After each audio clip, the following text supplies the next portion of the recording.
प्रकरण 2 बालपण आणि शिक्षण. आता आपण वळतोय एका अशा वळणाकडे जिथे एका महामानवाचा पाया रचला गेला. महाझुंजार आणि तेजस्वी नररत्ने भारतास अर्पून ज्या जिल्ह्याने आपले नाव सार्थ केले त्याच रत्नागिरी जिल्ह्यात मंडणगडपासून 5 मैलावर आंबडवे नावाचे एक खेडे आहे. हाच आंबेडकर घराण्याचा मूळ गाव. या घराण्याचे कुलनाम सकपाळ. त्यांची कुलदेवता भवानी. तिची पालखी ठेवण्याचा मान ह्याच महार घराण्याचा असे. गावातील वार्षिक उत्सवासमयी तर त्यांना गावकऱ्यात विशेष मानाचे स्थान असे आणि त्या कुटुंबाला वर्षाकाठी तो दिवस मोठ्या महत्त्वाचा, सोहळ्याचा आणि अत्यंत उत्साहाचा वाटे. भारतातील साऱ्या अस्पृश्य समाजात महार जात ही हाडाने कणखर, आवाजाने खणखणीत, अंगकांतीने तुकतुकीत, गुणाने बुद्धिमान, निवृत्तीने झुंजार अशी आढळते. काळावर दृष्टी ठेवून सावधगिरीने वागणारी अशी जर कोणती जात असेल तर ती महारांचीच. हिंदू समाजातील आपल्या कनिष्ठ स्थानाची आणि लाजिरवाण्या जिन्याची बोचणी महारांना पदोपदी होत असे. ह्या नीच स्थितीतून मुक्त होण्यासाठी आपण धडपड केली पाहिजे अशा जळजळीत जाणीवेने ते तळमळत असत. महार हेच महाराष्ट्राचे मूळचे रहिवासी असून त्यांच्याच नावावरून महाराष्ट्रास महाराष्ट्र असे नाव मिळाले असावे असे काही इतिहास संशोधकांचे म्हणणे आहे. तर महाअरी म्हणजेच मोठा शत्रू अशी ही महार शब्दाची उत्पत्ती काही जण करतात. दक्षिण भारतात युरोपियन राजकारणी पुरुषांची सत्तेसाठी कारस्थाने चालू झाल्यावर त्यांनी चाणाक्षपणे ह्या उपेक्षित पण कडव्या महार जातींशी प्रथमतः संबंध जोडला. ईस्ट इंडिया कंपनीच्या बॉम्बे आर्मी ह्या सेना विभागासाठी कंपनी सरकारने महारांची पथके उभारली होती. त्या काळी बिहारमधील दस्यू आणि मद्रास प्रांतातील परिया ह्या अस्पृश्य जमातीची अशीच लष्करी पथके कंपनी सरकारने उभारली होती. आंबेडकरांच्या आजोबांचे नाव मालोजी सकपाळ. ते एक सेवानिवृत्त लष्करी शिपाई होते. त्यांच्या मुलापैकी मीराबाई नावाची मुलगी आणि रामजी नावाचा मुलगा ह्या दोघांचीच काय ती माहिती मिळते. मालोजींना आणखी 3 मुलगे होते, परंतु त्यांच्या लष्करी विभागाच्या वारंवार होणाऱ्या स्थलांतरामुळे पुढे त्यांच्या कुटुंबाशी मालोजींचा विशेष संबंध राहिला नसावा असे दिसते. रामजी सकपाळ हेही सैन्यात नोकरीस राहिले. पूर्वी सैनिकांना लष्करी छावणीतील शाळातून सक्तीचे शिक्षण देण्याची ईस्ट इंडिया कंपनी सरकारने व्यवस्था केली होती. ह्या व्यतिरिक्त लष्करी शिपायांच्या मुलामुलींसाठी दिवसाच्या शाळा असत, त्यांच्या प्रौढ नातलगांसाठीही रात्रीच्या शाळा असत. तशा प्रकारचे शिक्षण रामजी सकपाळास मिळाले होते. रामजी सकपाळ ज्या पथकात सैनिक होते त्याच पथकात योगायोगाने सुभेदार मेजर धर्मा मुरबाडकर यांची बदली झाली. हे मुरबाडकर महार कुटुंब ठाणे जिल्ह्यातील मुरबाडचे. मुरबाडकरांचे कुलनाम पंडित असे होते. त्या कुटुंबातील 7ही बंधू सैन्यात सुभेदार मेजर होते. साहजिकच त्यांची राहणी श्रीमंती थाटाची असे. ते नाथपंथी असून त्यांच्या घरातील वातावरण धार्मिक असे. महार वस्तीत नि गावात त्यांचे घराणे मोठे वजनदार गणले जाई. पुढे हे कुटुंब पनवेल जवळील उलवा बंदराकडे राहावयास गेले. तेथून ते काही दिवसांनी पनवेलीस जाऊन स्थायिक झाले. सकपाळांच्या पथकात सुभेदार मेजर म्हणून जे मुरबाडकर आले त्यांच्याशी त्यांचा परिचय वाढला. दोघेही कोकणातले. सकपाळांचा तडफदार बाणा, महत्त्वाकांक्षी स्वभाव आणि बांधेसुद्ध शरीर त्यांच्या डोळ्यात भरले असावे. त्यांचे परस्परांशी संबंध दृढावले. पुढे लवकरच धर्माजी मुरबाडकर यांची कन्या भीमाबाई हिच्याशी रामजी सकपाळांचा विवाह व्हावा असे वाटू लागले. धर्माजी मुरबाडकर यांच्या कुटुंबातील इतर माणसांचा ह्या लग्नास विरोध होता. सकपाळांच्या गरिबीमुळे त्यांच्याशी संबंध जोडू नये असे त्यांचे मत होते. परंतु धर्माजीच्या थोरल्या मुलाने आपल्या बहिणीस रामजी सकपाळ हेच योग्य पती आहेत असे मत दिले. त्यांनी वडिलांच्या निवडीस दुजोरा दिला आणि तो विवाह 1865 सालच्या दरम्यान झाला. विवाहासमयी रामजीचे वय 21 वर्षाचे असावे. भीमाबाईचे 13 असावे. भीमाबाई मोठी बोलकी, मानी, हट्टी आणि धर्मशील होती. ती वर्णाने गोरी असून तिचे डोळे टपोरीने पाणीदार होते. तिचे केस कुरुळे, कपाळ रुंद आणि नाक किंचित ठुसके होते. विवाह झाल्यानंतर भीमाबाईची आईच काय ती तिची विचारपूस करी. इतर मंडळीचा रुसवा होता. तेव्हा भीमाबाईने आपल्या माहेरच्या मंडळींना प्रतिज्ञापूर्वक सांगितले की दागिने सुकत घालण्या एवढी श्रीमंती येईल तेव्हाच मी माहेरी येईल. रामजी सकपाळ हे उद्योगी, महत्त्वाकांक्षी आणि स्वतंत्र वृत्तीचे गृहस्थ होते. ते क्रिकेट, फुटबॉल वगैरे खेळात तरबेज होते. उत्साहाने अखंड उद्योग करीत राहणाऱ्या पुरुषाला प्रतिष्ठा आणि संपत्ती प्राप्त होते. रामजींच्या उद्योगशीलता, कर्तव्यदक्ष आणि खेळातील प्रावीण्य पाहून एका लष्करी अधिकाऱ्याचा त्याच्यावर लोभ जडला. त्याने रामजींची शिफारस करून त्यांना पुण्याच्या पंतोजी शाळेत प्रवेश मिळवून दिला. तिथे ते शिक्षकाच्या व्यवसायाचे शिक्षण घेत असता त्यांना जे काही अल्प स्वल्प वेतन मिळे त्यापैकी थोडा भाग ते आपल्या पत्नीस मुंबईला पाठवत असत. त्या दिवसात त्यांच्या लष्कराची तुकडी मुंबईजवळ सांताक्रूझ येथे असे. यजमानाकडून येणाऱ्या अल्प पैशावर प्रपंच चालविणे कठीण असल्यामुळे भीमाबाई सांताक्रूझ येथे रस्त्यात खाडी टाकण्याचे काम करीत असे. ती व्यवहारदक्ष असल्यामुळे त्या स्थितीत सुद्धा ती कोंड्याचा मांडा करून मानाने राहू शके. पुण्यातील पंतोजी शाळेतील परीक्षा उत्तीर्ण होऊन रामजी शिक्षक झाले आणि हळूहळू लष्करी छावणीतील शाळेत ते मुख्य शिक्षक झाले. मुख्याध्यापकाचे काम त्यांनी जवळजवळ 14 वर्ष केले. त्यांच्या या सेवेचे चीज होऊन शेवटी त्यांना सुभेदार मेजर पदापर्यंत बढती मिळाली. त्यांची शिकवण्याची हातोटी वाखाणण्यासारखी असे. शिक्षणाचे महत्त्व पटलेले असल्यामुळे त्याविषयी त्यांना अतिप्रेम नि आस्था वाटे. व्यावसायिक स्वातंत्र्य लाभले म्हणजे महार देखील अध्यापक होऊ शकतो हे त्यांनी स्वतःच्या कर्तबगारीने सिद्ध केले. भीमाबाईची प्रतिज्ञा आता पूर्ण झाली होती. पतीच्या पतीत, पदात नि प्राप्तीत मनासारखी वाढ झाल्यामुळे तिचे आता माहेरी जाणे येणे मोठ्या सन्मानाने होऊ लागले. रामजी सुभेदारांचा संसार, संपत्ती नि उच्च संस्कार ह्या योगे अधिकाधिक उजळू लागला. त्यांची राहणी, विचारसरणी नि कार्यपद्धती ह्यात एक प्रकारचा डौल नि शिस्त दिसू लागली. त्यांच्या जीवनाला नेम आणि नियम ह्यांच्या योग्य धारणी तेज आले होते. त्यांच्या घरी आल्या गेल्यांचे यथोचित नि यथास्थित आदरातिथ्य होई. प्रमुख नि प्रतिष्ठित जाती बांधवांची त्यांच्याकडे नित्य बैठक असायची. तेथे विचारविनिमय व्हायचा. जातीच्या कार्यात, जेवणावळीत नि बैठकीत ते नेहमी पुढाकार घेत. त्यासाठी त्यांनी मोठमोठे रांजण, पराती, चुली ह्यांची खरेदी केली होती. ते स्वतः मद्यसेवन करीत नसत, परंतु जाती भोजनाच्या प्रसंगी मद्य वाटण्यात भाग घेत. 1890 पर्यंत सुभेदारांना 13 अपत्ये झाली. त्यापैकी बाळाराम, गंगा, रमाबाई, आनंदराव, मंजुळा, तुळजा ही मुले जगली. बाकीची लहानपणीच दगावली. मुलींची लग्ने लष्करी पेशाच्या गृहस्थांशीच झाली. ज्येष्ठ चिरंजीव बाळाराम हेही कामधंदा करू लागले. बँडमास्तर म्हणून प्रथमतः लष्करात आणि नंतर सातारा येथील पोलीस दलात बाळाराम नोकरीस होते. त्यांनी स्वतंत्र संसार थाटला होता. अशी स्तुती ती लाभली तरी सुभेदारांना पत्नीच्या प्रकृतीविषयी अधूनमधून चिंता वाटे. घरातील आगत स्वागत, बैठका, पतीच्या निरनिराळ्या ठिकाणी होणाऱ्या बदल्या यांनी ती मेटाकुटीस आली होती. कडक व्रतवैकल्य, पूजा अर्चा आणि वैद्यकीय निदान न झालेली शारीरिक व्यथा याची त्यात भर पडली. त्यामुळे भीमाबाईची प्रकृती ढासळण्यास सुरुवात झाली. रामजी सकपाळांची निरनिराळ्या लष्करात छावण्यात बदली होता होता शेवटी मध्य भारतात महू येथील लष्करी छावणीतील शाळेत त्यांचे आसन स्थिरावले.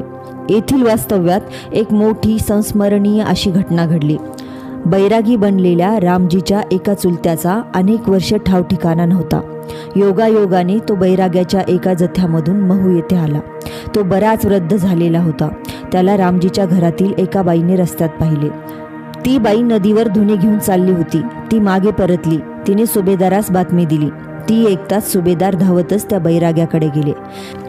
बैरागी बुवांनी आपल्या घरी पायधूळ झाडावी अशी त्यास त्यांनी प्रार्थना केली.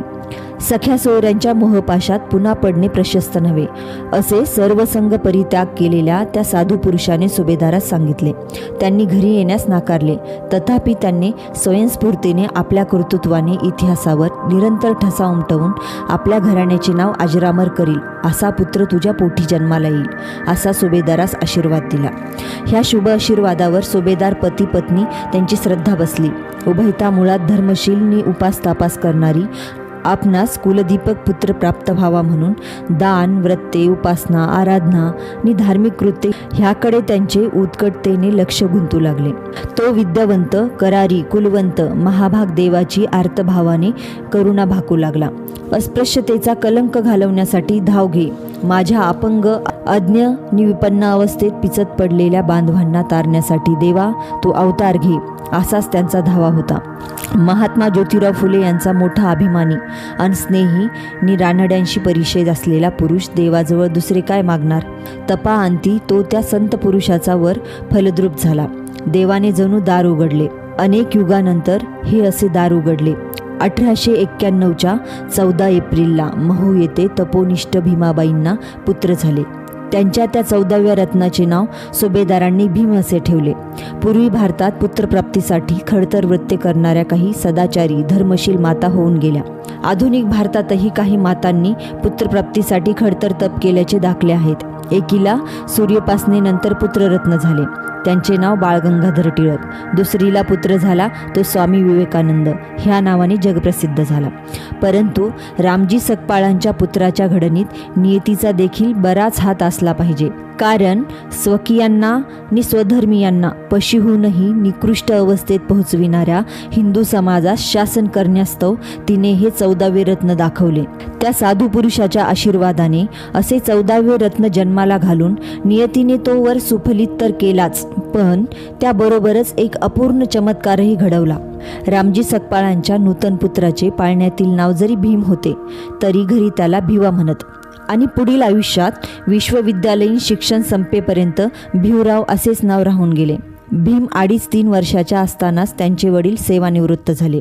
थोडा काळ महू येथे राहिल्यानंतर रामजी सुभेदारांनी आपले बिराड काप दापोलीस हलवले. तेथील मराठी शाळेत भीमाचा थोरला भाऊ आनंदराव ह्याचे शिक्षण चालू झाले. त्याच शाळेत भीमाने श्रीगणेशास आरंभ केला. त्या काळी काप दापोली हे सेवानिवृत्त महारांच्या वास्तव्याने गजबजलेले असे एक मोठे केंद्र होते. ही सेवानिवृत्त मंडळी कबीरपंत, रामानंदपंत, नाथपंत ह्यापैकी या नात्या भक्तिपंथाची दीक्षा घेत असत. भूतदया, परहित बुद्धी, देवावर श्रद्धा या मंगल भावनात भक्तिपंथांच्या अनुयायांचे मन रमे. श्रीकृष्ण किंवा श्रीराम प्रभू यांच्या चिंतनात त्यांना सुख वाटे. त्यांची परमार्थिक भूक शमे. निवृत्ती प्रवण वृत्ती रंगे. आपण समस्त परमेश्वराची लेकरे आहोत. परमेश्वराच्या दारी उच्च निचतेला स्थान नाही. देवभावाचा भुकेला अशी भक्तिमार्गाची शिकवण असे. कबीर पंथातील भक्तावर तर भूतदयेच्या भावनेचे खोलवर संस्कार होते. कारण त्यांचा गुरु कबीर ह्याने जातीभेदावर कडाडून हल्ला केला होता. त्याने आपल्या अनुयायांना जात पंथ ना पूछ कोई, हरको भजे ओ हरका कोई असा अमर संदेश दिला होता. ह्यामुळे काही महार मंडळीचा स्वाभाविकपणे कबीर पंथाकडे विशेष ओढा असे. निरनिराळ्या पंथाची अनुयायी असणारी ही महार मंडळी आपापसात परमार्थिक विषयावर कडाक्याच्या वादविवाद करीत असत. त्यामुळे पुष्कळदा तट आणि तंटे निर्माण होत. रामजी सकपाळ यांचे घराणे नाथपंथी. त्यांनी धर्मतत्वांचा आणि पारमार्थिक ग्रंथाचा स्वतंत्रपणे अभ्यास केला होता. रामायण, पांडव प्रताप, ज्ञानेश्वरी इत्यादी ग्रंथ त्यांनी मनपूर्वक अभ्यासले होते. पहाटे स्तोत्रे, भजने, दोहे, अभंग नि भूपाळ्या भक्तिभावाने गाण्याचा त्यांना परिपाठ असे. भजन, पूजन व नामस्कीर्तन ह्यात ते सकाळ संध्याकाळ निमग्न असत. ठराविक वेळेनंतर लष्करी छावणीतील रहिवाशी दिवे मालवावे अशी शिस्त असे. तरी नोकरीत असताना खिडक्या दरवाजे बंद करून अभंग, दोहे, स्तोत्रे गाण्यास रामजी सकपाळ तल्लीन होते. संताचे भोजन अमृताचे पान करीती कीर्तन सर्व काळ असा भाव होता त्यांचा. व्यासंगी, चिंतनशील नि सदाचरणी स्वभावामुळे त्यांच्या करारी मुद्रेवर एक प्रकारचे तेज खेळत असे. त्यांची भाषा ओघवती असून ते आपले विचार तर्काची बैठक न सोडता मांडित असत. त्यांचा गौरवर्ण, तेजस्वी मुद्रा, पुरी उंची, करारी स्वभाव, स्वतंत्र बाणा, धिप्पाड बांधा, अध्ययनशीलनी वादकुशल वृत्ती ह्यामुळे त्यांच्या व्यक्तिमत्वाची लोकावर सहज छाप पडे. ह्यांचा परिणाम असा होई की महार मंडळीपैकी कोणीही त्यांच्या विरुद्ध वादविवादात उभा राहू शकत नसे. त्यांचे मत सर्वांनाच सर्वस्वी प्रमाणभूत वाटे. असा एकही ऋषी नाही तर रामजी सुभेदारांची मते कोण प्रमाण मानणार. त्यामुळे जरी सुभेदाराविषयी वाचक मिश्रित आदराची भावना अनुयायात वसत होती तरी त्यापैकी काहींना त्यांच्या प्रभुत्वाचा मत्सर वाटे. काप दापोलीला घर बांधून राहावे अशी रामजी सुभेदारांची उत्कट इच्छा होती. परंतु योगायोग तसा नव्हता. एकतर 50 रुपये मासिक वेतनावर त्यांना कुटुंबाची गुजराण करावी लागे. तशात त्यांची अतिथ्यशील त्यागभोगाची राहणी, त्यामुळे संसाराचा गाडा चालवणे त्यांना अवघड होऊ लागले. दुसरे असे की ब्रह्मज्ञान नि परमार्थिक विषयावरील चर्चेमुळे निर्माण होणारी तटबाजी, गटागटातील कलह, कटुता आणि उभे वैरे ह्यांचा त्यांना त्या वास्तव्यात उबग आला. शेवटी त्यांनी दापोलीला रामराम ठोकला आणि ते कुटुंबासहित मुंबईस आले. तेथील ओळखीमुळे निखटपटीमुळे त्यांची सातारा येथील सरकारी सार्वजनिक कामाच्या विभागामध्ये कोठावळा म्हणून नेमणूक झाली. त्यांनी साताऱ्यातील महारवाड्याच्या जवळपासच आपले बिराड केले. लागलीच आनंदराव आणि भीम ह्यांचे शिक्षण साताऱ्यातील लष्करी छावणीतील शाळेत सुरू झाले. थोड्या दिवसांनी रामजी सुभेदारांच्या आयुष्यात एक महत्त्वाचे स्थित्यंतर घडले. त्यांनी कबीर पंथाची दीक्षा घेतली. आता ते निर्भय शाकाहारी झाले. सातारला बिराड केल्यानंतर थोड्याच दिवसांनी भीमाबाईचे देहावसन झाले. उन्यापुऱ्या 6व्या वर्षी भीम जगातील निर्व्याज प्रेमास अंतरला. मृत्यूसमयी भीमाबाईंना घशाचा विकार झाला होता असे म्हणतात. रामजींच्या पुढे दुःखाचा आणि अडचणींचा डोंगर उभा राहिला. त्यांच्या जीवनातील त्यांची 30 वर्षाची सोबतीण परलोकी निघून गेली. त्यांनी तिथे यथासांग अंत्यविधी केले. या माऊलीची समाधी साताऱ्यात आहे. भीम आपल्या आईला बै म्हणत असे. भीमाचे गोड कौतुक करण्यासाठी तिला आयुष्य लाभले नाही. ज्योतिषशास्त्रात वर्णन केलेली थोर पुरुषांची काही चिन्हे भीमाच्या मुद्रेवर, हाताच्या तळव्यावर, कानावर आणि पायावर उमटलेली आहे असे पतीचे उद्गार तेवढे तिच्या कानावर अधूनमधून पडत असत. तशा चिन्हाची एकूव माहिती ह्या चरित्र नायकास असावी असे प्रस्तुत चरित्रकारांचे अनुमान आहे. आपले दोन्ही तळहात एकमेकावर ठेवून डावा तळहात उजव्यापेक्षा मोठा आहे हे त्यांनी प्रस्तुत चित्रकारांच्या एकदा निदर्शनास आणून दिले होते. त्यावेळी ते म्हणाले होते, माझी पत्रिका केलेली नाही, परंतु माझ्या वडिलांना ज्योतिषशास्त्र अवगत होते. ते माझ्या भवितव्याविषयी फार आशादायक गोष्टी बोलत असत. त्यांच्या एकंदर व्यवस्थित नियमबद्ध जीवनामुळे असे म्हणता येईल की त्यांनी शाळेत जी जन्मतारीख दिली आहे तीच खरी असली पाहिजे. मातेच्या निधनानंतर भीमनी आनंद ह्यांचा सांभाळ त्यांची आत्या मीराबाई हिनेच केला. ही आत्याबाई मोठी बोलकी, तडफदार आणि संसारदक्ष होती. ती कुबडी होती. तिच्या पतीशी तिचे पटले नाही म्हणून ती माहेरीच राहत असे. सुभेदारांची ती वडील बहीण. घरात तिचा दरारा असे. मात्रहीन भीमावर तर तिने अतिशय प्रेम केले. तो तिचा सर्वात लाडका असे. सुभेदारांचे भीमावर भारी प्रेम होते. त्यांच्या कडक शिस्तरूपी खडकामधून वात्सल्याची दूधगंगा दुथडी वाहत असे. रामजी सुभेदार व्यासंगी, सुशील, धर्मशील आणि भजनशील होते. त्यांच्या आयुष्यक्रमाचे आणि शिक्षणाविषयी त्यांना वाटणाऱ्या तळमळीचे परिणाम त्यांच्या इष्टमित्रावर आणि कुटुंबियावर विशेष व्हावे हे साहजिकच होते. मुलामध्ये विद्येची अभिरुची उत्पन्न व्हावी, मुलांचे चारित्र्य सोज्वळ संपन्न व्हावे ह्याविषयी ते अतिशय दक्ष असत. सकाळी न्याहारी करण्यापूर्वी देवापुढे बसून मुलांची अभंगनी भजने म्हणावी अशी शिस्त त्यांनी लावली होती. अभंगनी भजने अर्धवट म्हणून मुलं न्याहारीसाठी उठली तर ते त्यांना धमकावून विचारित, का रे, आज लवकर संपले तुमचे भजन? ही अळणटळण सकाळी चाले. रात्रीच्या भजनाच्या वेळी मात्र सर्व मुलांनी उपस्थित राहिलेच पाहिजे असा त्यांचा कडक नियम होता. कोणी टाळाटाळ केली तर ते त्याला क्षमा करीत नसत. त्यांची भजने, अभंग, दोहे सुरू झाले की गंभीर, पवित्र आणि उदात्त असे वातावरण निर्माण होई.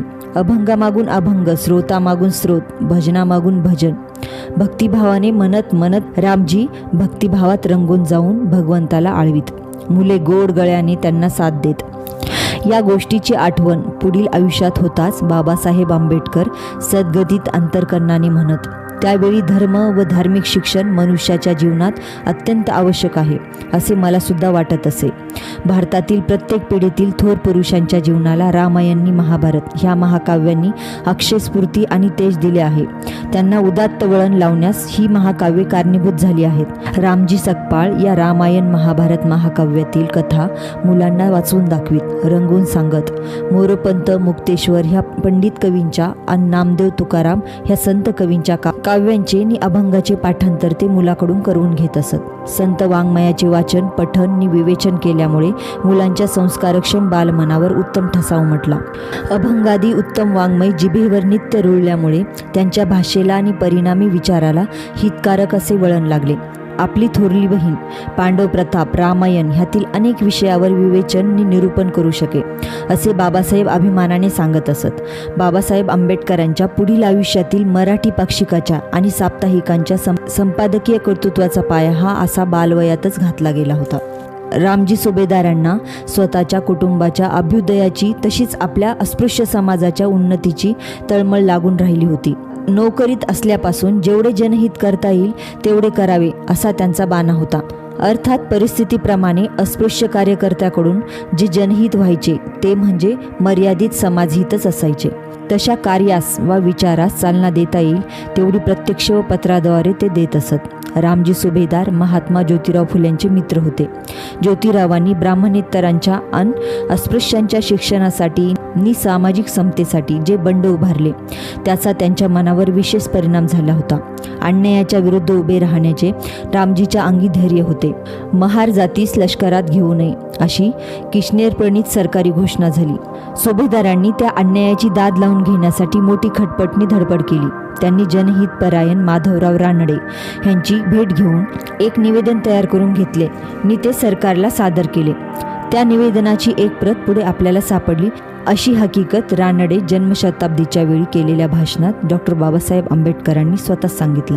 असा समाजहितदक्ष आणि महत्त्वाकांक्षी पुरुष आपल्या मुलांना केवळ धार्मिक आणि नैतिक विषयांचेच पाठ देऊन स्वस्थ बसावायचा नाही हे स्वाभाविकच.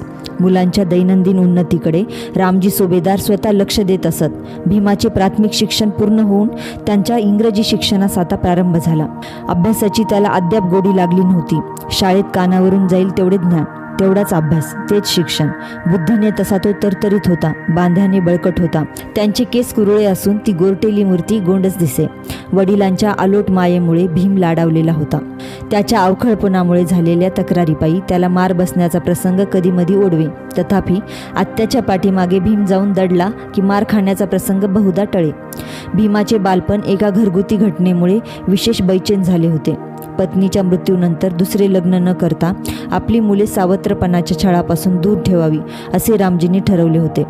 पण मुलांची आबाळ होते म्हणून शेवटी त्यांनी जिजाबाई नावाच्या विधवेशी पुनर्विवाह केला. ती शिरकावळे नावाच्या सेवानिवृत्त जमादाराची बहीण होती. ती सावत्र आई बयेचे कपडे घालते, दागिने वापरते म्हणून छोट्या भीमास तिची मनस्वी चिड येई. तो आपल्या आत्याच्या अवतीभोवती असायचा. वडिलांनी दुसरी बाई बयेच्या घरात आणली. ह्याविषयी त्या लहानग्या मुलास अतिशय राग आला होता. अस्पृश्यतेच्या दंशाची जाणीव बाळ भीमाच्या मनाला बालवयातच झाली. बाजारात दुकानदार आईपुढे दुरून कापड टाकतात त्याने पाहिले होते. शालेय जीवनात छोट्या भीमाला अस्पृश्यतेच्या कलंकाची तीव्र जाणीव होऊ लागली. त्याच्या बालमनावर आघात व्हायला प्रारंभ झाला. एक दिवस छोटा भीम, त्याचा भाऊ आनंद आणि एक भाचा अशी 3 मुले नोकरीनिमित्त कोरेगावी राहत असलेल्या आपल्या वडिलांना भेटण्यासाठी निघाली. पाडळीपासून मसूरपर्यंत ही मुले आगगाडीने गेली. वडिलांना पत्र न मिळाल्यामुळे ते स्थानकावर त्यांना नेण्यासाठी येऊ शकले नाहीत. सर्व प्रवासी निघून गेले. तरीही मुले का जात नाहीत याची विचारपूस स्थानक पालकांनी त्यांच्या जवळ जाऊन केली. भीमाचे रुबाबदार कपडे पाहून त्यांना वाटले की ही मुले कोणा सुखवस्तू गृहस्थांची असावी, पण ती एका महाराची आहेत असे कळताच ते 4 पावले मागे सरले. तथापि त्यांना एक बैलगाडी भाड्याने मिळवून देण्याइतके त्यांनी सौजन्य दाखवले. गाडी काही अंतरावर गेल्यावर मुलांच्या संभाषणावरून गाडीवाल्याने हेरले, ही मुले महारांची आहेत. झाले, त्यांच्या अंगावर काटा उभा राहिला. आपली गाडी महारांच्या पोरांनी विटाळली असे त्यांना वाटले. त्यांचा संताप अनावर झाला. टोपलीतून कचरा फेकून द्यावा त्याप्रमाणे त्याने त्याच्या गाडीबाहेर फेकले. रात्रीची वेळ, खेड्यातील वातावरण, रस्त्यावर दिवा नाही, चिटपाखरू फिरताना दिसत नव्हते. मुले गांगरली. दुप्पट भाडे देऊ करताच गाडीवानाच्या रागाचा पारा उतरला. मुलांनी गाडी हाकावी, गाडीवानाने मागून पायी चालावे अशी तडजोड ठरली. उन्हाळ्याचे दिवस, तहानेने मुलांचा जीव कासावीस झाला. टोल नाक्यावर येताच मुले प्यायला पाणी मिळावे म्हणून खूप तडफडली, पण पाणी काही मिळेना. कोणी घाण पाण्याकडे बोट दाखवीत तर कोणी पाणी देण्याची तिरस्काराने नाकारीत. दुसऱ्या दिवशी अर्धमेल्या स्थितीत आम्ही मुक्कामास पोहोचलो. अशी काळीच फाडणारी ही भयंकर आठवण बाबासाहेब आपल्या भाषणातून आणि बैठकीतून कधीकधी सांगत असत. त्या दिवशी छोट्या भीमाला आपल्या हिंदीन नि केविलवाण्या जिण्याची जाणीव झाली. आपणास शाळेत वेगळे का बसविण्यात येते? घराकडून शाळेत बसण्याकरिता गोंड पाटे का न्यावे लागतात?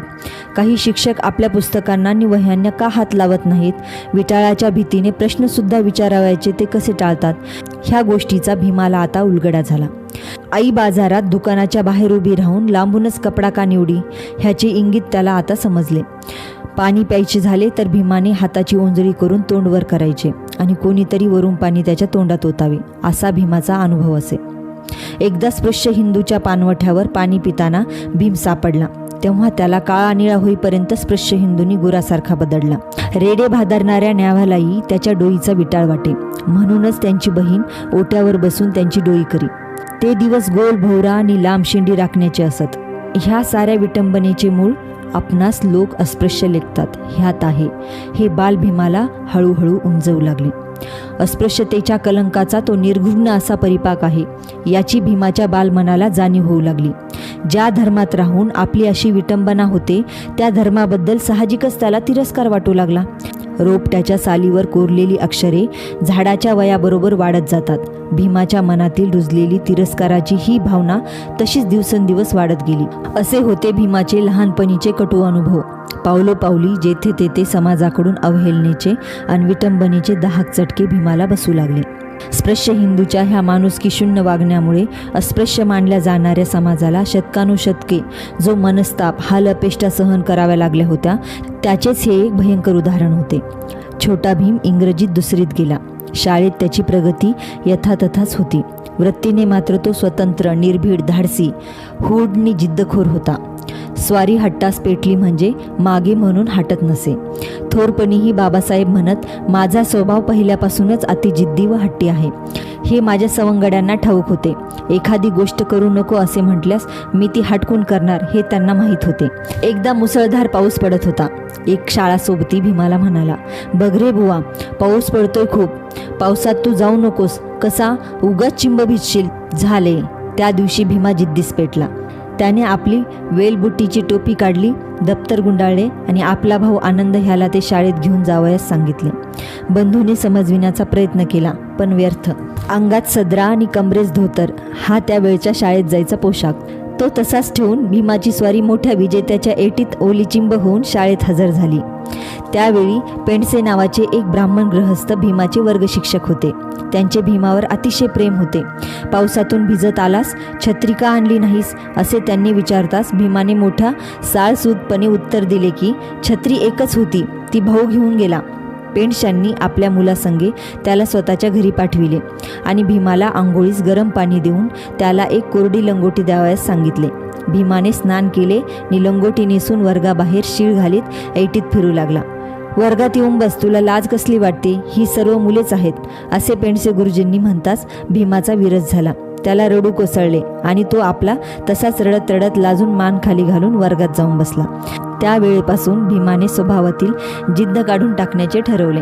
भीम दुसरीत असतानाच न्यायमूर्ती माधवराव रानडे कालवश झाले. त्या दिवशी भीमाच्या शाळेत सुट्टी मिळाली. रानडे कोण होते, त्यांनी कोणते कार्य केले, त्यांच्या निधनानिमित्त सुट्टी का मिळाली ह्या संबंधी आपणास गंधवार्ता नव्हती असे पुढे डॉक्टर आंबेडकरांनी रानड्यांच्या शतसावत्सरिक उत्सवानिमित्त भरलेल्या एका सभेत म्हटले होते. ह्याच माध्यमिक शाळेत आंबेडकर नावाचे दुसरे एक ब्राह्मण शिक्षक होते. भीमावर त्यांचे आलोट प्रेम होते. घराबाहेरील सहानुभूती शून्य रखरखीत वाळवंटात किंचित कुठे प्रेमाची हिरवळ सापडावी तसे या दोन ब्राह्मण शिक्षकांच्या प्रेमामुळे भीमाला वाटे. मधल्या सुट्टीत रमत गमत हुडपणा करीत घरी जावयास सापडते म्हणून भीम घरी जायचा हे या आंबेडकर गुरुजींच्या लक्षात आले. त्यांनी आपुलकीने भीमाला बोलवून त्याच्या उंजळीत वरून भाजी भाकरी टाकावी असा त्यांचा नित्यक्रम असे. त्या आपुलकीच्या झऱ्यात न्हाऊन भीमाचे अंग लहरून जाई. प्रेमाने वाढलेल्या त्या भाजी भाकरीची गोडी त्याला अवीट वाटे. मोठेपणी बाबासाहेबांना तिची आठवण होताच त्यांचा कंठ दाटून येईल. माणुसकीने ओतप्रोत भरलेल्या आंबेडकर गुरुजींचे सारे जीवन न्यारे होते. शाळेची घंटा झाली की ती 25 वर्षाच्या रहमतुल्ला नावाच्या मुसलमान विद्यार्थ्यावर वर्ग सोपीत आणि शाळेच्या समोरील तंबाखूच्या दुकानात हिशोब लिहिण्याचे काम करीत. सायंकाळी घंटा होण्याच्या वेळी ते शाळेत यायचे आणि सब ठीक आहे असे रहमतुल्लाकडून त्यांनी एकदा का ऐकले मनाने घरी जायचे. असा त्यांचा दैनंदिन कार्यक्रम असे. वार्षिक शालेय निरीक्षणाच्या दिवशी निरीक्षकांना चहा, चिवडा, चिरूट यांची ते यथेच्छ मेजवानी देत. इतकेच काय, निरीक्षकांच्या मागे उभे राहून मुलांना पाटीवर गणिताची उत्तरे लिहून दाखवावीत. शेरा उत्तम मिळविण्यात आंबेडकर गुरुजींचा हातखंडा असेल. एकदा वार्षिक तपासणी संपली की पुन्हा वर्षभर तीच दिनचर्या, तीच निश्चितता. आंबेडकर गुरुजींनी भीमासाठी आणखी एक संस्मरणीय अशी गोष्ट केली. भीमाचे आडनाव आंबावडेकर हे आडनीड आहे, ते ठीक नाही म्हणून त्याने आपले आंबेडकर हे सुटसुटीत नाव लावावे. असे एकदा आंबेडकर गुरुजींनी भीमाला सांगितले. लागलीच शाळेच्या दप्तरामध्ये तशी त्यांनी नोंदही करून टाकली. आंबेडकर गुरुजींना आपले नाव अजरामर करावयास अशी बुद्धी व्हावी, हे त्यांचे महत्भाग्यच म्हणावयाचे. आंबेडकर गुरुजींना आपल्या लाडक्या विद्यार्थ्याचा म्हातारपणीही विसर पडला नाही. पुढे दलितांचे प्रतिनिधी म्हणून गोलमेज परिषदेसाठी जेव्हा डॉक्टर आंबेडकर विलायतेस जावयास निघाले, तेव्हा शुभेच्छा दर्शक आणि अभिनंदनपर असे एक पत्र त्यांनी आपल्या शिष्यास पाठवले. ते पत्र एक अमोल ठेवा म्हणून डॉक्टर आंबेडकरांनी जतन करून ठेवले होते. हे आंबेडकर गुरुजी मुंबईस दादर सभागृहातील डॉक्टर आंबेडकरांच्या कार्यालयास त्यांना एकदा भेटावयास गेले. तेव्हा महान पंडित नि कीर्तिमान झालेल्या त्या शिष्याने गहिवरून त्यांना नम्रतापूर्वक प्रणिपात केला. इतकेच नव्हे तर त्यांना पोशाख देऊन त्यांचा त्यांनी यथोचित सन्मानही केला. इंग्रजी 2री-3री पर्यंत भीमाचा अभ्यास यथातथाच चालला होता. अद्याप तो उन्हाळकीतच रममान होत असे. बागकामात त्याला अतिशय नाद लागला होता. जो पैसा हाती लागे त्याचा रोपटी विकत घेण्यात व्यय होई. अभ्यासावरून मन उडवण्यास तसेच आणखी एक घरगुती कारण होते. एका सणाच्या दिवशी भीमाबाईचे दागिने तिच्या सवतीने घातले होते. मीराबाईंना भीमाबाईची आठवण होऊन रडू कोसळले. मुलंही रडू लागली. हा प्रकार पाहून त्यांना झोंबतील असे शब्द रामजी संतापाने बोलले. भीमाच्या मनाने त्या क्षणापासून घेतले की आपण बापावर अवलंबून न राहता स्वतंत्र आयुष्य कंठायचे. दुसऱ्यांची गुरे राखणे, शेतात काम करणे अशीही तो हलकी सलकी कामे करू लागला. एकदा तर त्याने सातारा स्थानकावर हमाली केली. ते ऐकून त्यांच्या आत्तेचा जीव हळहळला. दुःख अतिशयामुळे तिने त्याला शिक्षा केली नाही. स्वतंत्रपणे जगण्याची ती कोकराची लहर भीमाच्या मनात अधूनमधून उसळी घेई.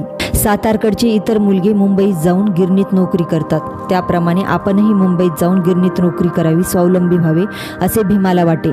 पण हा निश्चय कृतीत कसा उतरावा? गाडी भाड्यास पैसे कुठून आणायचे असा प्रश्न त्यांच्याकडे उभा राहिला.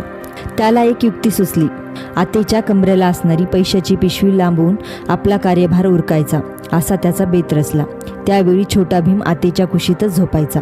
आतेच्या उजव्या बाजूला कोणी कोणत्या दिवशी झोपायचे आणि डाव्या बाजूला कोणी झोपायचे हे सुद्धा भावंडात ठरलेले असे. जागून पाळत ठेवून एकदाची भीमाने आतेची ती पैशाची पिशवी लांबविली, पण पाहतो तो त्यात अर्धाच आणा. त्याला अतिशय वाईट वाटले. त्याला पश्चातापही झाला. त्याच्या मनाने घेतले की ही अशी चालाकी करून पळ काढण्यापेक्षा झटून अभ्यास करून आपण आपली प्रगती साधावी, स्वतःच्या पायावर उभे राहावे, आपण उत्कर्ष साधावा हेच श्रेयस्कर. या प्रसंगाने भीमाच्या जीवनात पूर्णपणे कलाटणी मिळाली. त्यांच्या मनावरील अविचाराचे सावट दूर झाले. त्याने आपल्या उन्हाळीच्या सवयी टाकून देण्याचा त्या क्षणीच निर्धार केला. त्या दिवसापासून भीमाच्या अभ्यासात मेहनतीची आणि मनमानीची भर पडली. वर्गात शिक्षकांना भीमाच्या पालटलेल्या वृत्तीची, नवतेजाची ओळख झाली. पूर्वी जे शिक्षक भीमाच्या शिक्षणासाठी व्यर्थ व्यय करू नये म्हणून निराशेचे त्याच्या वडिलांना चिथावणी देत, तेच शिक्षक आता भीमाच्या वडिलांना आग्रहाने सांगू लागले की सुभेदार, काय वाटेल ते करा, हालअपेष्टा काढा, पण या मुलाचे शिक्षण पार पाडा. विद्येनेच मनुष्य आले श्रेष्ठत्व या जगा माझी, या वचनावर रामजींची आढळ श्रद्धा होती. ज्ञानाने थोरपणा वाढतो, मन तळपते अशी त्यांची मनोभावना होती. मुलांनी संस्कृत शिकावे, बुद्धिमान व्हावे, पंडित म्हणून नाव मिळवावे अशी सुभेदारांची महत्वाकांक्षा होती. आनंदरावाने संस्कृत शिकावे असे त्यांनी ठरवले, परंतु त्या साताऱ्याच्या माध्यमिक शाळेतील संस्कृतच्या शिक्षकाने निक्षून सांगितले की मी महारांच्या मुलांना संस्कृत शिकवणार नाही. संस्कृत म्हणजे वेद पठनाची गुरुकिल्ली. शूद्रांनी व अतिशूद्रांनी वेदाध्ययन करणे हा घोर अपराध. हा अपराध करणाऱ्यांच्या कानात शिशाचा तप्त रस ओतून त्याला ठार करावे किंवा त्याची जीभ छाटावी अशी धर्मग्रंथ प्रणीत शिक्षा असे. त्या काळी प्रामाण्य बुद्धिर्वे देशू म्हणजेच वेदास प्रमाण मानणारा तो हिंदू अशी लोकमान्य टिळकांनी हिंदूची व्याख्या केली होती. तरी वेदोक्ताचा अधिकार सर्व हिंदू मात्रांना आहे असे त्या राष्ट्रनेत्यालाही म्हणवेना.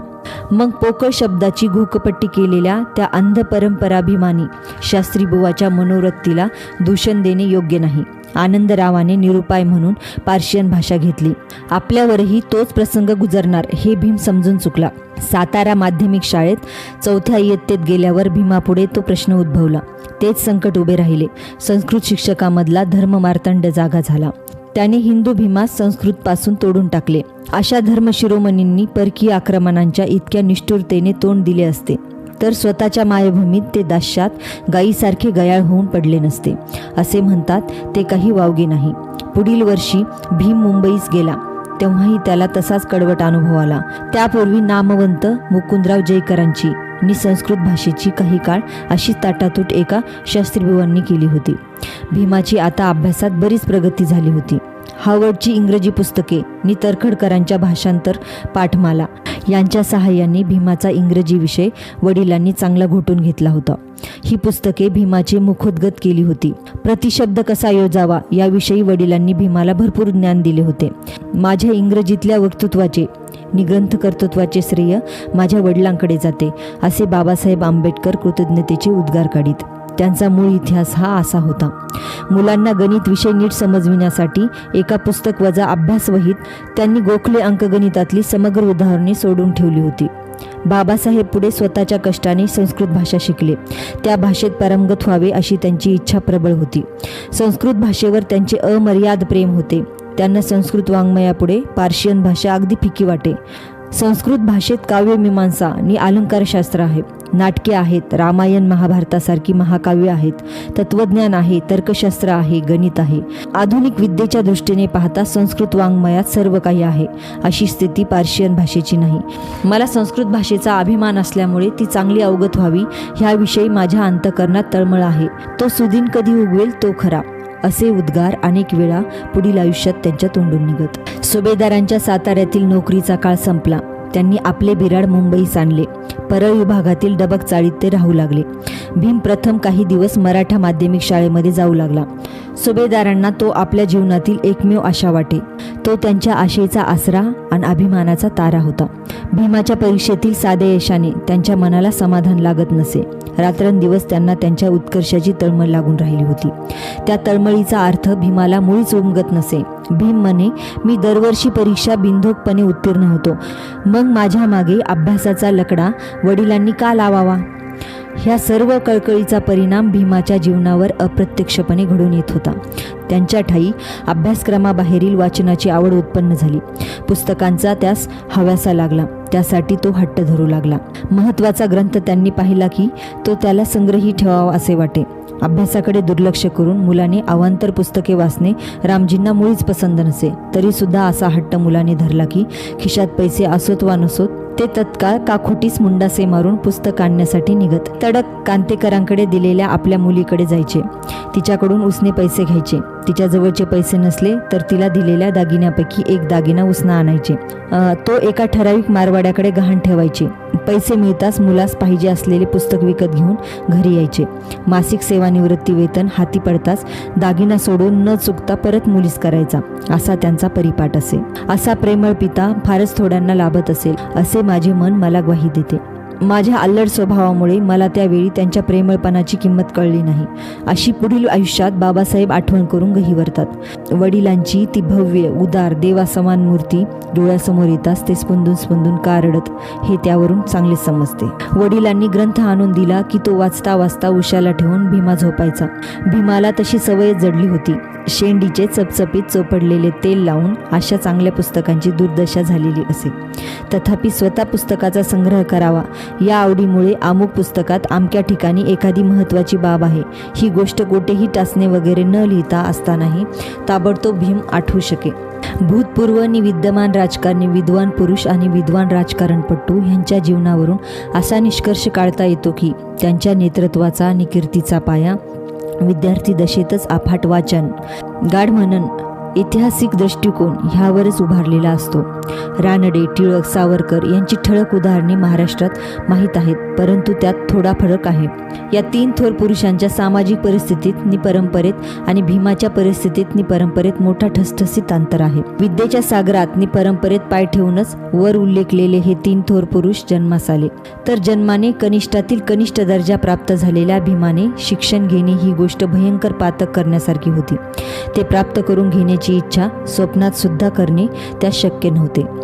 थोड्या दिवसांनी भीम इल्फन्स्टन माध्यमिक शाळेत जाऊ लागला. या सरकारी शाळेत भीमाचा मानभंग होऊ नये असे वाटणे साहजिकच होते. इथेही भ्रमाचा भोपळा फुटला. शाळा ही बाहेरच्या जगाची छोटी आवृत्ती, मुले आईबापाच्या छोट्या आवृत्त्या. ह्या शाळेतील मुलांनीही भीमाला अपमानाचे चटके कळत नाकळत दिले. शिक्षकांच्या सांगण्यावर भीमा एका अंकगणितातील उदाहरणे सोडवण्यासाठी फळ्याकडे जाऊ लागला. तोच वर्गातील मुलांनी एकच गिल्ला केला. ती फळ्याकडे धावत सुटली. तो गिल्ला कशासाठी होता? फळ्याच्या आत ठेवलेले आपले फराळाचे डब्बे भीमाच्या स्पर्शाने विटाळतील ह्या भयाने ते फळ्यामागून काढून बाजूला भिरकवून देण्यासाठी ती धावत होती. त्या डब्यांचा तो आवाज बाहेरच्या जगातील विटाळ वेड्याच्या प्रतिध्वनी होता. हा आवाज नि तो गलबला भीमाच्या कानात सदैव घुमत राहिला असल्यास ते नवल काय? शिक्षकांपैकी एकजण त्याला म्हणे, अरे तू महार, तुला शिकून काय करायचं आहे? तू आपल्या शाळा सोडून जा कसा? तेजोभंग करणारे ते शब्द सदोदित ऐकून भीमाचा संताप अनावर होई. एकदा तो ताडकन उठून खणखणीत आवाजात त्या शिक्षकास म्हणाला, महाशय, तुम्ही आपलं काम करा. नुसती उठाठेव करायला तुम्हाला सांगितलंय कोणी? भीमासाठी अभ्यासाकरिता स्वतंत्र खोली नव्हती. मुलांकरिता घरी शिक्षण ठेवणे सुभेदारांना शक्य नव्हते. डबक चाळीतील त्यांची खोली धुरकट असून घरगुती वस्तूंनी आणि भांड्याकुंड्यांनी भरलेली असे. तिच्या एका कोपऱ्यात माळ्यावर जाऊन लाकडांचा साठा होता. दुसऱ्या कोपऱ्यात चूल होती. विश्रांती, झोपणे, जेवण, अभ्यास यासाठी ती एकच खोली. अशा गर्दीतही मुलांच्या अभ्यासाची सोय रामजींनी एक युक्ती काढून साधली. रात्री मुलगा लवकर गोधडीवर जाई. त्यांच्या उशाजवळ भिंतीला टेकून घिरटं कोंबलेला असे. पायाशी बकरी धापा टाकीत असायची. 2 वाजेपर्यंत स्वतः जागून रामजी मुलाला अभ्यासासाठी 2 वाजता उठवीत असत. मुलगा अभ्यासात बसला म्हणजे ते झोपी जात. तेलाच्या मिनमिनीत दिव्याशेजारी ह्या कुशीवरून त्या कुशीवर वळता वळता भीम अभ्यास करून पहाटे 5 वाजता पुन्हा झोपेत असे. सकाळी उठे, स्नान करून शाळेत जाई. शाळेशेजारी कामावर जाणारा एक कामगार भीमाच्या जेवणाचा डब्बा घेऊन जाई. दुपारी भीम शाळेत जेवी. भीमाचा याच वयात कामगार जीवनाशी संबंध आला. तो अधूनमधून सुट्टीच्या दिवशी नातलग मंडळीचे जेवणाचे डब्बे घेऊन गिरणीत जायचा. अलीकडे भीमाचा व्रात्यपणा आणि उनाडगी कमी झाली असली तरी क्रिकेटचा त्याला अतिशय छंद लागला होता. क्रिकेटचे सामने होत त्यावेळी भीमाची बाजू हरली तर भीमाची सवंगडी शेवटी दुसऱ्या पक्षाशी मुद्द्यावरून गुद्द्यावर येत. झुंज झुंपली तर सवंगड्यांनी लढायचे आणि भीमाचे रक्षण करायचे असे चाले. मध्यंतरी रामजी सुभेदारांनी एका गोष्टीचा निर्णय केला. त्यांनी आनंदला नोकरीस लावले. आता त्या सर्वांनी भीमाच्या शिक्षणावर लक्ष केंद्रित करून त्यांचे होईल तेवढे शिक्षण करायचे असा निर्धार केला. वर उल्लेखलेल्या प्रतिकूल परिस्थितीशी झगडत आता भीमाने आपल्या अभ्यासात खंड पडू दिला नाही.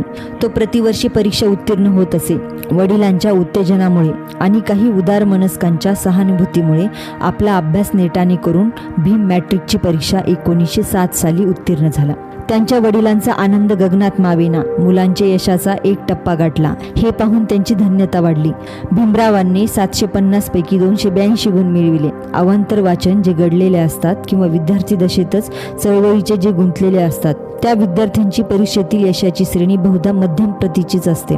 पाठ्यपुस्तकातील मधमाशी बनून गणलेल्या मुलांपेक्षा त्यांना परीक्षेतील गुणाची जास्ती पुंजी करता येणे अशक्यच असते. महार मुलाने मॅट्रिकच्या परीक्षेत यश मिळवायचे म्हणजे त्या काळी ती अघटित घटनाच. त्या प्रित्यर्थ एक समारंभ करण्यात आला.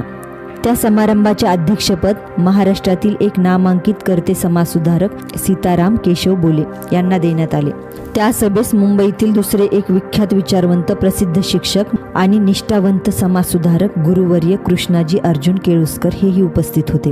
केळुस्कर चर्नी रोडवरील बागेत सायंकाळी वाचित बसलेले असत. एक दिवस बाजूच्या बाकड्यावर एक तरतरीत दिसणारा मुलगा दिसला. तो मुलगा म्हणजे भीमराव. त्यांचे कुतूहल जागे होऊन त्यांनी भीमरावाची ओळख करून घेतली आणि त्याला उत्तेजन दिले. त्यांची त्याच्यावर मर्जी बसली. स्वाभाविकपणे भीमरावाच्या गौरवार्थ तेही 4 शब्द बोलले आणि त्या प्रसंगी त्यांनी स्वतः लिहिलेले बुद्धांचे मराठी चरित्र भीमरावांना भेट म्हणून दिले. सभा संपल्यानंतर रामजी पंताकडे गुरुवर्य केळुस्करांनी भीमरावाच्या पुढील शिक्षणाच्या व्यवस्थेसंबंधी विचारपूस केली. तेव्हा तो मानधन पुरुष उत्तरला, माझी परिस्थिती अडचणीची आहे हे खरे, तरी मी भीमाला उच्च शिक्षण देण्याचा निर्धार केला आहे. भीमरावांची मॅट्रिकची परीक्षा उत्तीर्ण झाल्यावर थोड्याच दिवसात त्यांच्या विवाहाचा बेत ठरला. त्या काळी मुलामुलींचे विवाह बहुधा विद्यार्थी दशेतच होत. 19व्या शतकाच्या उत्तरार्धात जे नामांकित पुढारी महाराष्ट्रात होऊन गेले त्या सर्वांचे विवाह त्यांच्या अल्पवयातच झाले होते. त्या रूढीनुसार सुभेदारांनी भीमरावांचा विवाह केला. आपल्या वडिलांच्या इच्छेस मान देऊन भीमरावही विवाह करण्यास राजी झाले. हा विवाह जुळण्यापूर्वी भीमरावांचे 1-2 वांगनिश्चय रामजी सुभेदारांनी मोडल्यामुळे त्यांना आपल्या जात पंचायतीस 5 रुपये दंड भरावा लागला होता. विवाहस्थळ भायखळ्याच्या बाजारात ठरले होते. तेथील उघड्या छपरात एका कोपऱ्यात मुलीकडील वराड जमले, दुसऱ्या कोपऱ्यात नवऱ्याकडील वराडी जमले. पायाखालील गटारातून घाण पाणी वाहत होते. चबुतऱ्याचा उपयोग बाक म्हणून करण्यात आला. सर्व बाजारात विवाहस्थळ म्हणून उपयोग झाला. लग्न कार्य आनंदात आणि उत्साहात पार पडले. सकाळी बाजारात कोळणी येण्यापूर्वी वराड घरी परतले. विवाह समयी भीमरावांचे वय 17 वर्षाचे होते आणि मुलीचे वय 9 वर्षाचे होते. मुलीचे सासरचे नाव रमाबाई ठेवण्यात आले. मुलगी वयाने लहान पण स्वभावाने शांत आणि सुस्वभावी होती. ती गरीब पण सच्छील घराण्यातील असून आपल्या बापाची ती धाकटी मुलगी होती. तिचा बाप भिकू धोत्रे हा बाभूळ जवळील वनंद गावचा. तो दाभोळ बंदरावर हमाली करीत असे. तिच्या लहानपणीच आईबाप निर्वतले होते. तिचे आणि तिच्या भावंडाचे पालनपोषण तिच्या चुलत्याने आणि मामाने केले. तिचा भाऊ शंकर धोत्रे हे मुद्रणालयात नोकरीस असत. धोत्र्यांना वनंकरही म्हणत. अस्पृश्य समाजातील शिवराम जानबा कांबळे हे महाराष्ट्रातील अस्पृश्य समाजात जागृतीचे कार्य करीत होते. सोमवंशीय मित्र या नावाचे एक मासिक ते पुण्याहून प्रसिद्ध करीत असत. भारतातील पहिली अस्पृश्यांची परिषद बोलवण्याचा मान या कर्तृत्ववान नेत्याचा आहे. भारतीय अस्पृश्यांना त्यांच्या पूर्वजांच्या धर्मात राहू देऊन त्यांना ज्ञानदान करावे आणि त्यांची ऐहिक उन्नती करावी असे निवेदन भारत सरकारास त्यांनी पुढे लवकरच सादर केले. त्यावेळचे दुसरे अस्पृश्य उद्धारक नेते कर्मवीर विठ्ठल राम हे होते. त्यांनी विलायतेस जाऊन समाजशास्त्राचा आणि सर्व धर्माचा तौलनिक अभ्यास केला होता. तेथील दलित उद्धारक कार्याची संपूर्ण माहिती मिळवली. भारतात परत आल्यावर त्यांनी भारतातील निरनिराळ्या समाजांच्या जीवनांचे निरीक्षण करण्यासाठी भारतभर दौरा काढला. पुढे सर नारायण चंदावरकर यांच्या सहाय्याने depressed class mission of India संस्थेची स्थापना केली. अस्पृश्य उद्धारांचा हा पहिला संघटित प्रयत्न होता. परंतु कर्मवीरांच्या मनावर उदारमतवादी प्रणालीचा बराच प्रभाव असल्यामुळे सामाजिक संघर्ष टाळून त्यांना अस्पृश्यता निवारण साधवायचे होते. नामदार गोपालकृष्ण गोखले यांच्या सर्वंट ऑफ इंडिया संस्थेने सुद्धा अस्पृश्य उद्धारासाठी बरीच सहानुभूती दाखवली. मी अस्पृश्यता पाळणार नाही अशी त्यांच्या संस्थेच्या प्रतिज्ञापत्रकात सभासदास अट घातलेली असे.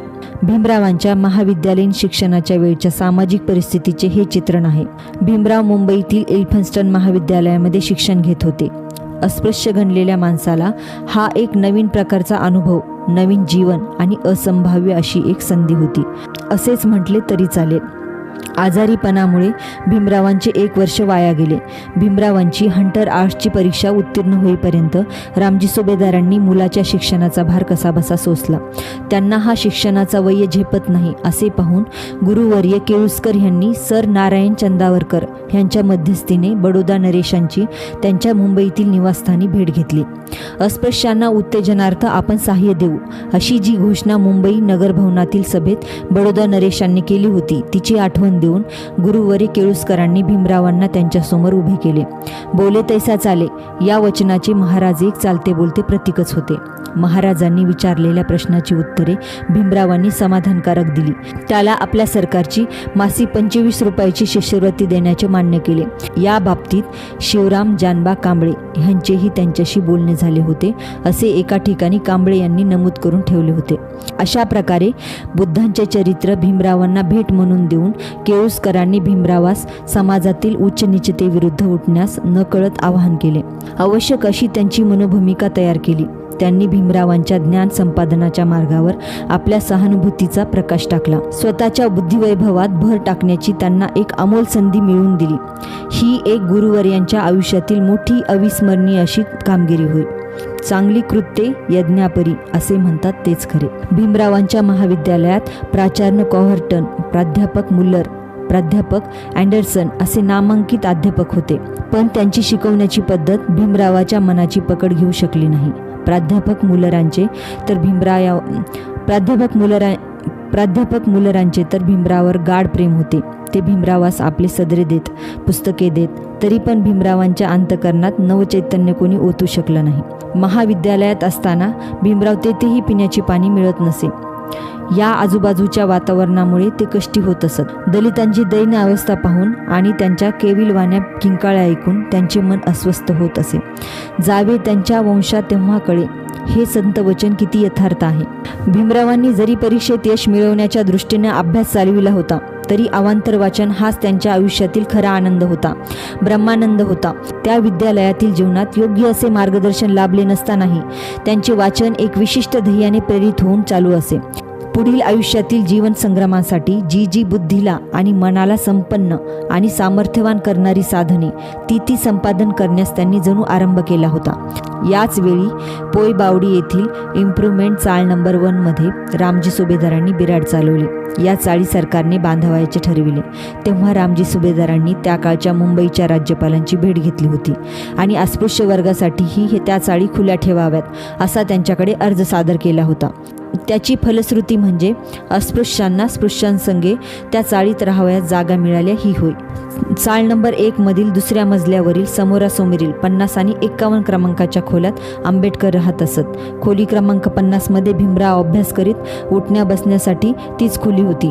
खोली क्रमांक 51 मध्ये स्वयंपाकघर असे. खोलीत भीमराव अभ्यास करीत असता वडील बाहेर पहारा देत बसत. परीक्षा जवळ येताच भीमरावांनी झटून अभ्यास केला आणि 1912 साली झालेल्या BA परीक्षेत ते यशस्वी झाले.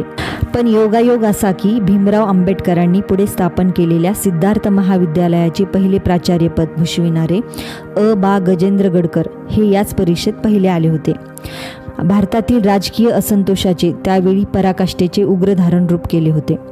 मतस्वातंत्र्य, सभा स्वातंत्र्य ह्यांची गळचेपी दिवसेंदिवस अधिक होत होती. या बाबतीत केलेली प्रार्थना, निषेध, निवेदने ही देशद्रोहाची गुणगुणच आहे असे ब्रिटिश सरकार मानी. सरकारच्या मते त्या चळवळीचे सर्व नेते देशद्रोही होते. सरकारने लोकमान्य टिळकांची मंडालेला नि सावरकर बंधूची अंदमानला रवानगी केली होती. महाराष्ट्रातील तेजस्वी संपादकांना तुरुंगात डांबले होते. महाराष्ट्रातील क्रांतिकारातील काही तरुण फाशी गेले होते. काही तरुणांना खितपत पडवले होते. यात दडपशाहींमुळे सर्व देशभर असंतोषाचा प्रचंड झंझावाती लाटा एकामागून एक पसरत होत्या. त्यामुळे शिवाजींचा महाराष्ट्र हादरला. त्यामुळे टिळकांच्या पुनरागमापर्यंत महाराष्ट्रात भीषण शांतता पसरली. भारतातील या ज्वालाग्राही घटनांचे प्रतिध्वनी भीमरायांच्या देशाभिमानी मनावर किती खोलवर उठले होते याचे चित्र त्यांच्या प्रांतिक कोशव्यवस्थेचा विकास the evolution of provincial finance in British India या सुप्रसिद्ध ग्रंथात पाहावयास सापडते. सत्ता आपणहून क्वचित आत्महत्या करते हे तत्व सांगून भीमराव आंबेडकर म्हणतात, गुन्हे होऊ नयेत म्हणून प्रतिबंध निर्बंधाची गुन्हा आणि दंडसंहितेत तरतूद केली आहे.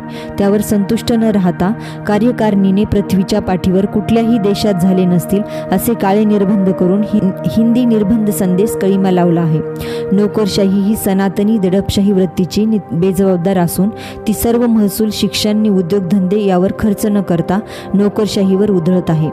1910 सालचा मुद्रणासंबंधीचा निर्बंध हा विचार आणि सभा ह्यांच्या स्वातंत्र्याची गळचेपी करणारा होता असे त्यांनी नमूद केले आहे. खऱ्या देशभक्तास शोभतील अशी ही धीट मते आहेत. मोर्ले मिंटो सुधारणेविषयीचे त्यांचे मत मननीय आहे. प्रांतिक सरकारची विधिमंडळे स्वतंत्र तर दाखवायची आणि त्यावर नियंत्रणही ठेवायचे. अशी मंत्रिमंडळे अस्तित्व मात्र लोकप्रतिनिधींच्या मतावर अवलंबून ठेवायचे नाही.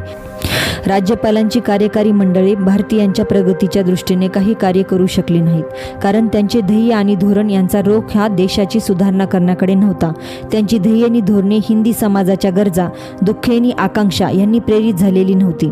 त्यामुळे त्या कार्यकारी मंडळांनी शिक्षणात प्रगती केली नाही, स्वदेशीला पाठिंबा दिला नाही. इतकेच नव्हे तर जे जे राष्ट्रीय वृत्तीचे दिसेल त्यावर बोट मोडण्यापलीकडे ती काही करू शकले नाहीत, कारण ही प्रगती त्यांच्या हिताला बाधक होती.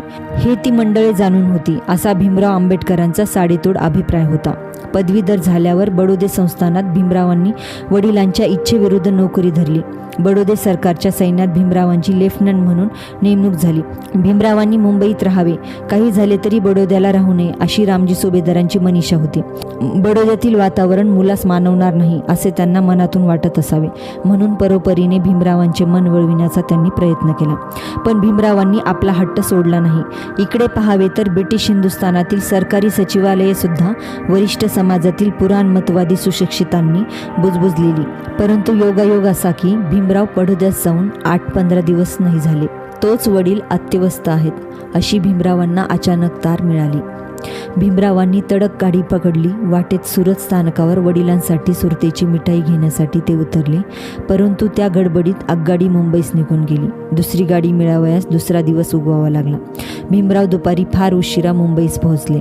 घरी येऊन पाहतात तो वडील मृत्यूशय्येवर, नातलग शेजारी पाजारी यांच्या आथरुणाशी चिंताग्रस्त स्थितीत बसलेले.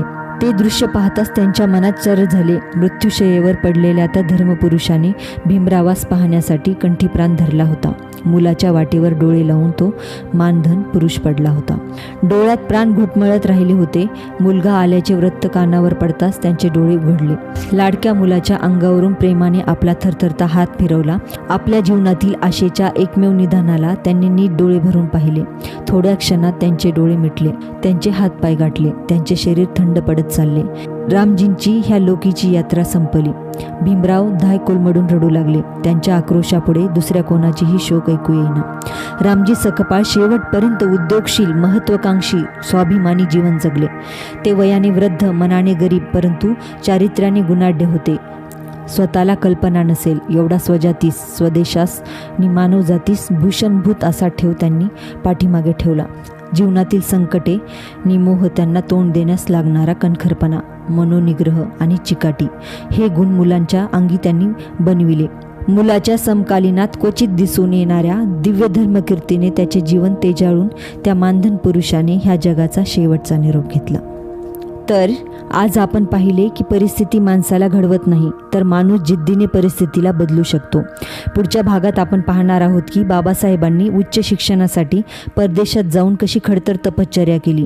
तुम्हाला या पहिल्या 2 प्रकरणामधील कोणता प्रसंग सर्वात जास्त भावला? कमेंटमध्ये नक्की सांगा. जर तुम्हाला ही सिरीज आवडली असेल तर व्हिडिओला लाईक करा आणि तुमच्या मित्रांना शेअर करा. चॅनलला सबस्क्राईब करायला विसरू नका. चला पुन्हा भेटूया पुढच्या प्रकरणात. जय भीम, जय भारत.